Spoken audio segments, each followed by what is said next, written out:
요즘 당뇨나 당뇨 전 단계인 분들이 굉장히 많으신데요. 건강검진을 해보면 공복혈당은 정상 수치가 나오는데, 그래서 당뇨가 아닌 줄 알았는데 당화혈색소 수치가 높은 분들이 있습니다. 공복혈당은 전날 저녁에 야식만 먹어도, 또 저녁을 굉장히 늦게 과식을 해도 다음날에 바로 수치가 높게 나올 수도 있습니다. 순간순간에 이 식습관이 금방금방 혈당에 반영이 되는 것이죠. 하지만 당화혈색소 수치는 최근 3개월간의 혈당의 조절 상태를 평균적으로 나타내주는 수치이기 때문에 서서히 반영이 됩니다. 당화혈색소에 대해서 간단히 말씀드리면, 혈액 내에는 이 수조개의 적혈구 세포가 있습니다. 적혈구 안에는 헤모글로빈이라는 것들이 많이 들어있는데요. 헤모글로빈은 혈액 속에서 산소를 운반해주는 역할을 합니다. 헤모글로빈을 바로 혈색소라고 하는 것입니다. 적혈구의 혈색소가 혈중 포도당과 결합을 하게 된 상태를 당화혈색소라고 합니다.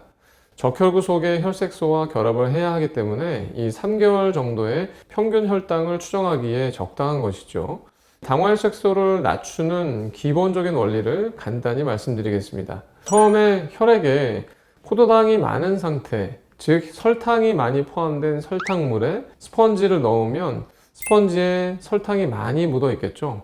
혈당이 높을 때 적혈구가 들어가면 혈색소의 포도당 결합을 많이 하게 됩니다.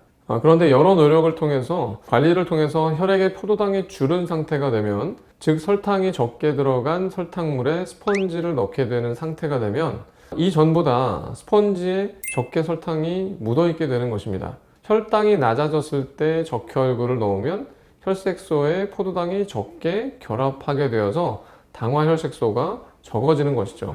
적혈구의 수명은 120일 정도인데요. 이 포도당이 많이 결합되었던 적혈구들이 수명을 다해서 매일 없어지는 것들이 생기고, 그 대신에 다시 새로운 적혈구들이 생산되어서 포도당이 적혈구 속에 들어가면서 혈색소와 조금 덜 결합된 것들로 채워지게 됩니다. 그러면서 당화혈색소 수치가 점차적으로 낮아지는 것이죠. 여러분께서 3달만 열심히 노력하시면 당화혈색소 수치를 개선시킬 수 있습니다. 당화혈색소를 낮추는 4가지 방법을 알려드리도록 하겠습니다.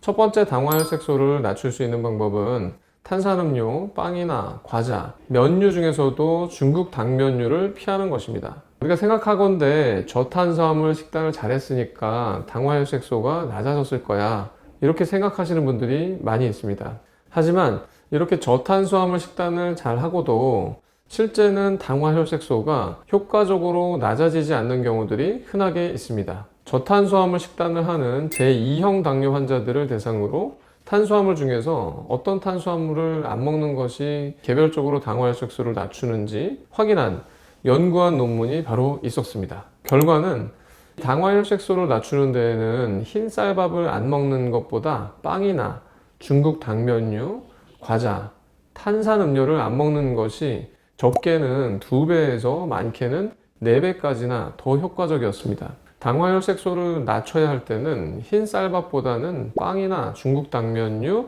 과자, 탄산음료를 안 드시는 것이 훨씬 더 중요하다는 것을 꼭 기억하시고, 이러한 것들을 피하시면서 음식을 섭취하시기 바랍니다. 두 번째, 당화혈색소를 낮추는 방법은 짠 국물 음식과 짠 가공육을 피하는 것입니다.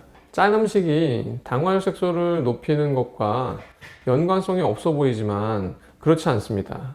연관이 있는 것으로 연구가 되어지고 있습니다.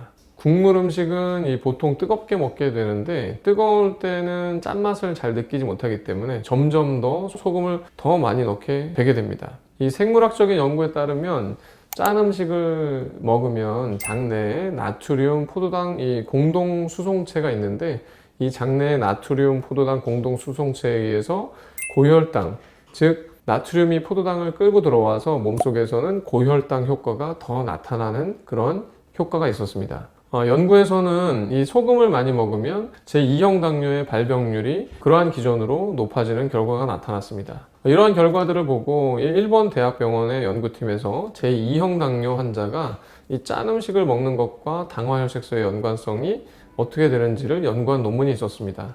짜게 먹는 습관들을 줄이고, 즉 짠 가공육이나 짜게 드시는 국물 음식이나 짠 반찬류를 줄여서 총 먹는 나트륨의 소금량을 줄이게 되면 당화혈색소가 더불어서 낮아졌습니다. 하루에 소금 1g을 줄여서 먹으면 당화혈색소가 0.1에서 0.3 정도가 감소한 결과가 나타났습니다. 하루 나트륨의 권장량보다 짠 음식을 많이 드시고 계시다면 국물 요리와 가공육은 피해 주시기 바랍니다.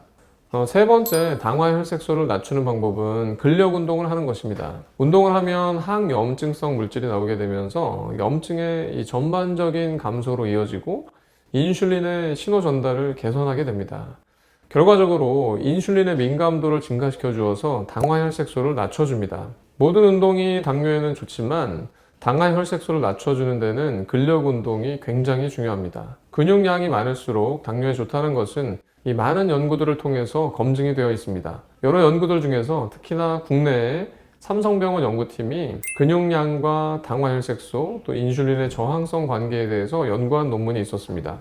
근육량 단 한 가지 원인만으로도 당화혈색소, 인슐린 저항성에 영향을 끼쳤고 당뇨 발생률에도 영향을 끼치는 것으로 밝혀졌습니다. 꾸준히 근력 운동을 해서 근육량이 있는 사람들은 이것만으로도 당화혈색소 수치를 낮추고 인슐린의 저항성 개선에 굉장히 기여할 수 있다고 결론을 맺고 있습니다. 걷기 운동만 하고 계신다면 오늘부터 가벼운 근력 운동을 꼭 하시기 바랍니다. 네 번째, 당화혈색소를 낮추는 방법은 7시간에서 8시간 정도를 푹 자는 것입니다. 불규칙한 수면을 하거나 잠을 적게 자는 경우에는 이 스트레스 호르몬이라고 불리우는 코티솔 호르몬 수치가 높아지게 됩니다. 코티솔 수치가 높아지면 인슐린의 저항성이 커지게 되고 그 결과로 혈당이 높아지게 됩니다. 당화혈색소와 이 수면과의 인과적인 역할에 대한 평가를 한 논문이 있습니다. 빈번한 불면증은 더 높은 당화혈색소 수치를 유발하고 7시간에서 8시간 정도를 푹 자는 것이